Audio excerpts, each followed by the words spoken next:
Greetings. This is Wilhelmina Hicks' YouTube channel, Thatmathteacher. Welcome back. Today we're going to solve one variable equations. Okay, so grab your pencil, paper, and let's get started. Let's start with this equation.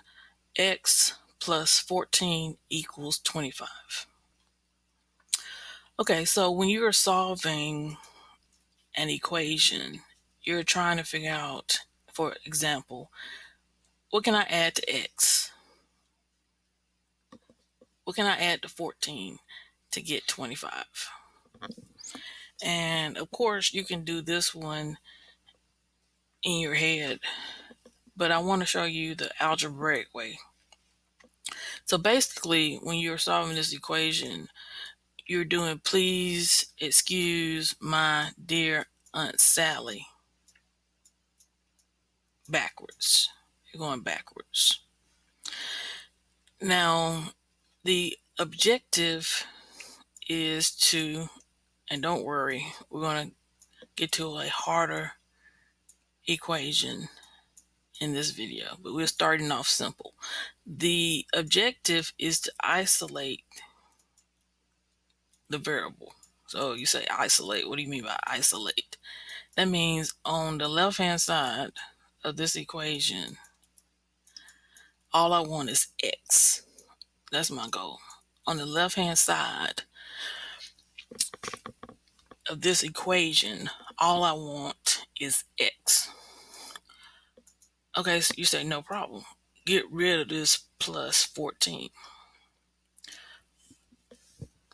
Well, how do I get rid of $14? Subtract 14. That gives you, that zeroes that out.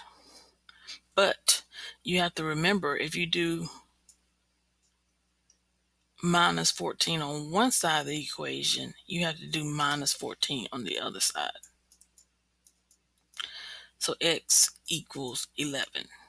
That's your solution.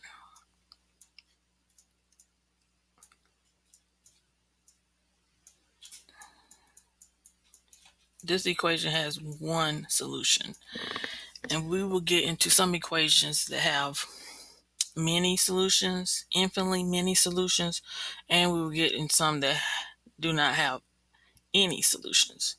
But this equation, the solution is 11. Now, I want to show you a different way of doing this same problem. Actually, this is the way I learned it, because what I just showed you was all the technical stuff. Okay, so if you say isolate the variable, yes, that's what I said. We want X by itself, right? Okay, so you're probably thinking, well, we just need to move 14 to the other side. And this is legal. As long as you know when you move 14 across this equal sign, you're taking 14 across the bridge, you're taking 14 across the street, you need to change the sign. I like this way. It's not the book way, but different strokes, different folks. And again, we see that the solution is 11. All right, so let's do another one. All right, so again, this is an equation, and we know it's an equation because it has the equal sign versus an expression. So we're going to solve this equation. And remember, the goal to solving the equation is to have X, the variable, by itself. Okay, so if you like the way I showed you on the last problem, we need to get rid of this minus 2, which is the same thing as a negative 2. All right, so if I want to get rid of it, or if I want to move it to the other side, I can do that. And when I remember, we can go across the bridge, go across the street, you're going to change the sign. So there's going to be 4 plus 2. So x equals 6. That's the solution. Now, if your hair is all standing on your head because I did it that way, I'll show you the other way. Let's do it by the book, you say. Okay, here's by the book. We want to isolate x. So that means now see, that's a -2 or -2. So basically, not to make it complicated for you, if you see a minus sign, add 2. And if you do it to one side of the equation, you have to do it to the other. And we see, oh, I see I made an error. That should be a negative. Let's back up. Made an error here.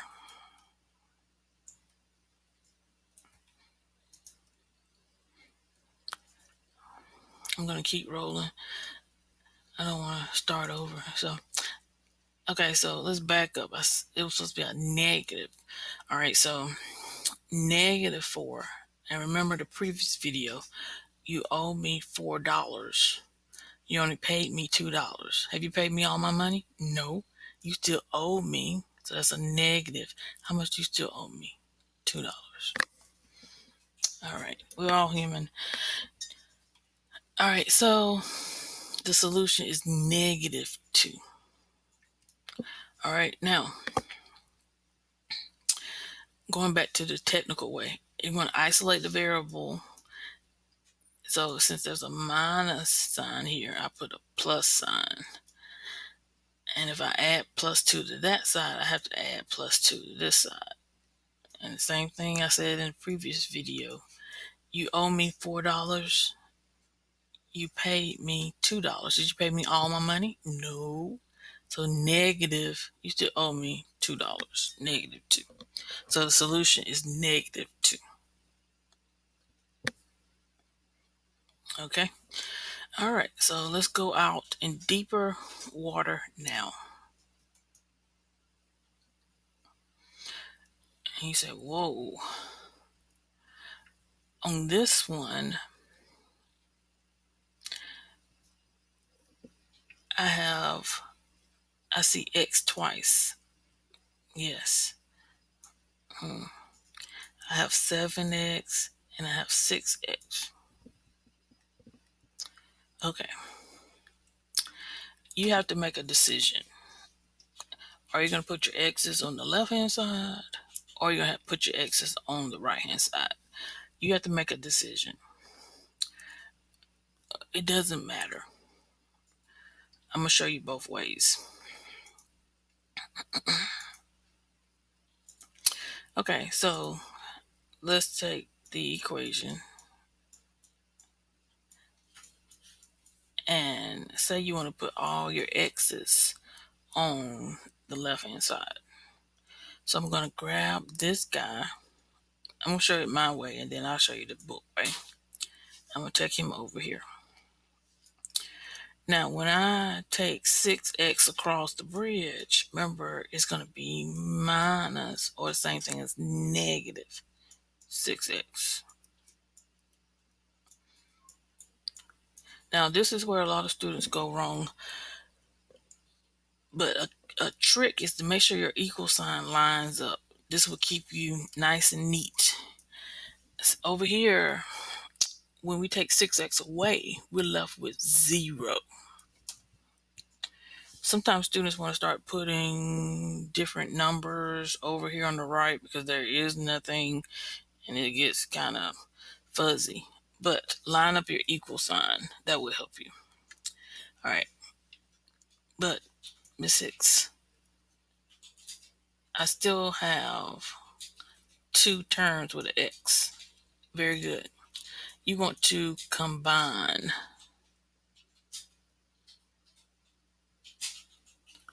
your like terms. You want to combine your like terms.